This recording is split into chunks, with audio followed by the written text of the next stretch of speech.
జీవి ఆంజనేయులు అనే నేను నవ్యాంధ్రప్రదేశ్ నవశకంలో భాగస్వామ్యుడిగా రాష్ట్ర పునర్నిర్మాణంలో గౌరవ ముఖ్యమంత్రి వర్యులు చంద్రబాబు గారి సారథ్యంలో నేను సైతమని సగర్వంగా పనిచేసే అద్భుత అవకాశం ఇచ్చిన ప్రజానికం అందరికీ ప్రమాణ స్వీకారం సందర్భంగా కృతజ్ఞత అభివందనలని ప్రజలు ఇచ్చిన అవకాశం అధికారం ఆఖరి క్షణం వరకు వారి కోసమే వారితోనని మాటిస్తున్నానన్నారు. జీవి ఆంజనేయులనే నేను శాసనసభ సభ్యునిగా ఎన్నికైనందున శాసనం ద్వారా నిర్మితమైన భారత రాజ్యాంగం పట్ల నిజమైన విశ్వాసం విధేయత చూపుతానని భారతదేశ సార్వభౌమాధికారాన్ని సమగ్రతని కాపాడుతానని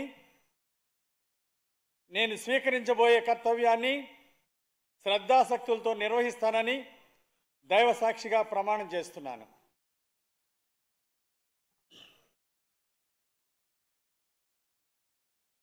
ఆంధ్రప్రదేశ్ శాసనసభ సభ్యుడైన జీవి ఆంజనేయులనే నేను సభా నియమాలను కట్టుబడి ఉంటానని వాటిని అనుసరిస్తానని సభా మర్యాదలను పాటిస్తానని సాంప్రదాయాలను గౌరవిస్తానని దైవ సాక్షిగా ప్రమాణం చేస్తున్నాను.